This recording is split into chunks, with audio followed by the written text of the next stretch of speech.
Welcome to এমপিতাস blog. কাছে দূরে যে যেখান থেকেই ভিডিওটা দেখছেন, আশা করছি সকলে ভালো আছেন। এর সাথে জানাই শুভ নববর্ষ। জায়গাটা চিনতে পারছেন কি? হুগলি নদীর ওপর বালি ব্রিজ পার হচ্ছি, চলেছি দক্ষিণেশ্বর। সেই দক্ষিণেশ্বর যেখানে ঊনবিংশ শতকের শ্রেষ্ঠ সাধক শ্রীরামকৃষ্ণদেবের অবাধ বিচরণ ছিল। এমনকি তিনি ভবতারিণী মায়ের সাথে কথাও বলতেন।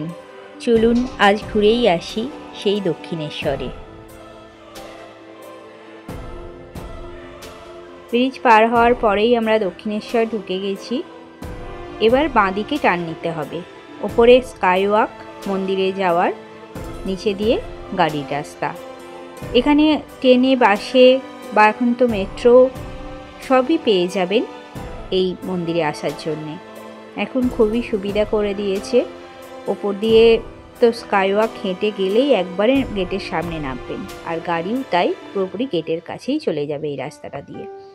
আমি অনেক বছর আগে এসেছিলাম, তখন প্রায় ছোট, একটু একটু মনে পড়ে। অনেক বছর পর আবার নতুন করে দেখছি। এই গেটে ঢোকার আগেই বাঁ দিকেই পাবেন বেলুড় মঠ যাওয়ার লঞ্চ ঘাটের রাস্তা। মন্দির সকাল 6টায় খোলে, দুপুর 12:30টায় বন্ধ হয়ে যায়। তারপরে আবার বিকেলবেলা 3:30টের সময় খোলে, সন্ধে 7:30টায় বন্ধ হয়ে যায়। আর এই গাড়ি রাখার জায়গাতেই আপনারা টয়লেটও পেয়ে যাবেন। হুগলি নদীর একেবারে তীরে অবস্থিত এই মন্দিরে মা কালী পূজিত হন ভবতারিণী রূপে। মন্দির প্রতিষ্ঠা করেছিলেন জানবাজারের রানী রাসমণি। 1847 সালে রানী রাসমণি কাশী তীর্থযাত্রায় যাবেন বলে ঠিক করেন। আত্মীয় স্বজন, দাস দাসী মিলে 24টি নৌকা করে যাবেন। কিন্তু যাত্রা শুরু হওয়ার আগের রাতেই রানীমা স্বপ্ন আদেশ পান। ভবতারিণী মা বলেন, কাশী যাওয়ার প্রয়োজন নেই, গঙ্গা তীরে আমায় প্রতিষ্ঠা কর, আমি সেখানেই আবির্ভূত হয়ে পূজা গ্রহণ করব। সেই মতো জমির খোঁজ, তারপরেই মন্দির নির্মাণ শুরু হয়ে যায় সেই বছরই। শেষ হয়েছিল 1855 সালে। এই মন্দির প্রতিষ্ঠা করতে গিয়েও অনেক বাধার সম্মুখীন হতে হয়েছিল রানীমাকে। মন্দির প্রতিষ্ঠা হয়েছিল 1855 খ্রিস্টাব্দের 31শে মে, সানযাত্রার দিন। পুজো দেওয়ার জন্যে অনেক ডালার স্টল আছে। ইচ্ছা মতন আপনারা পুজোর সামগ্রী পেয়ে যাবেন। এছাড়াও আপনারা স্কাইওয়ার্কের ওপরেও পাবেন। সামগ্রী নিয়ে চলুন পুজোটা দিয়ে আসি। পুজো দেওয়ার জন্য ভেতরে ঢোকার আগে মোবাইল, ক্যামেরা, জুতো সবই নির্দিষ্ট জায়গায় রেখে দিতে হবে। শুধু পার্স আর লেডিস ছোট ব্যাগগুলো নিয়ে যেতে দিচ্ছে। মোবাইল, জুতো, ব্যাগ টাকার বিনিময়ে রাখার জায়গা। জুতো আপনারা ডালা যেখান থেকে কিনছেন সেখানেও রাখতে পারবেন। পুজো দিলাম, ভেতরে কি দেখলাম, তার থেকেও কি অনুভব করলাম তা তো বোঝাতে পারবো না। একদিন আসুন, যারা আসেননি, খুবই ভালো লাগবে। ভেতরে ফটো তোলা অ্যালাউ নেই, তাই দেখাতে পারলাম না, আপনাদের নিজেদেরকেই আসতে হবে। 100 ফুটেরও বেশি উঁচু এই নবচূড়া বিশিষ্ট মন্দিরের গর্ভগৃহে রূপার সহস্রদল পদ্মের ওপর দক্ষিণ শিহরে শোভিভূত হয়ে শুয়ে আছেন শিব। তারই বক্ষপরি চরণ রেখে দাঁড়িয়ে আছেন শ্রী শ্রী জগদীশ্বরী কালীমাতা।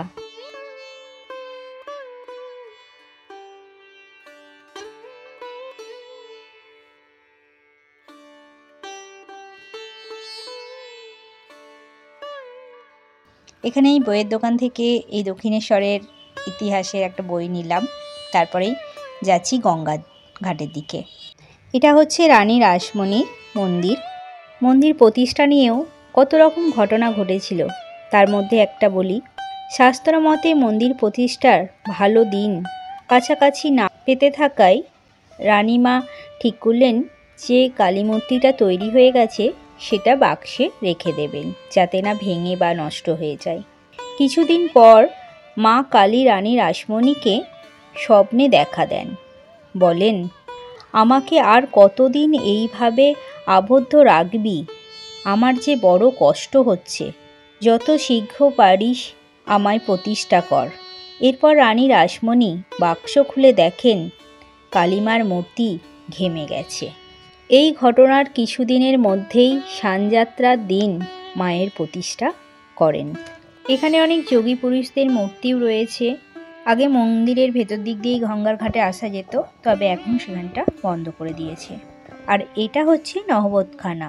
এখানে মা শারদা নিচের তলায় বাস করতেন, আর উপরে রামকৃষ্ণদেবের মা মানে শারদা মায়ের শাশুড়ি মা থাকতেন। শারদা মা ওখানেই রান্না করতেন।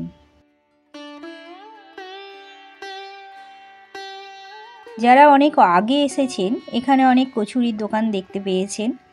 এখন সেইগুলোই একটা ছাদের তলাতেই করে দিয়েছে, নাম দিয়েছে ফুড প্লাজা বা ভোজনালয়। এখানে আমরা একটু লস্যি খেলাম।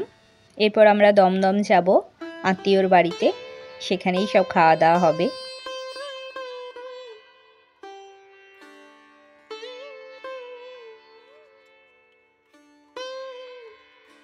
এই মন্দিরের গেটে ঢুকেই ডান দিকে হচ্ছে ফুড প্লাজা বা ভোজনালয়। যদি ভোগ খেতে চান মেন মন্দিরের ওখানে 9টা নাগাদ ভোগের কুপন দেয়।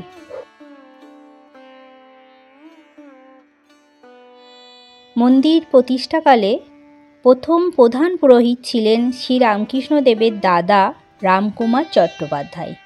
1 বছরের মধ্যে দাদা মারা যাওয়ায় সেই দায়িত্বভার গ্রহণ করেন শ্রী রামকৃষ্ণদেব।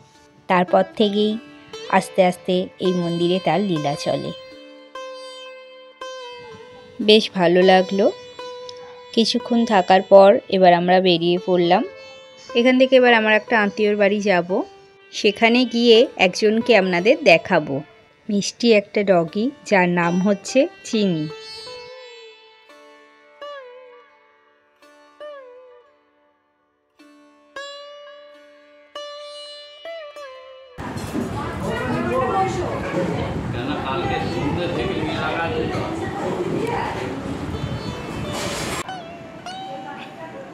চিনি,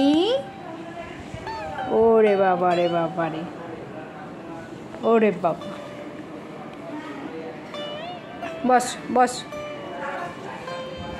ঘুমু করো। এবার ভিডিওটা শেষ করব। সবাই ভালো থাকবেন, সুস্থ থাকবেন, আর আমার ভিডিও বেশি করে দেখতে থাকবেন। যারা আমার চ্যানেলে নতুন এরম ভিডিও আরও পেতে চাইলে সাবস্ক্রাইব করে নিতে পারেন। আজ তবে টাটা।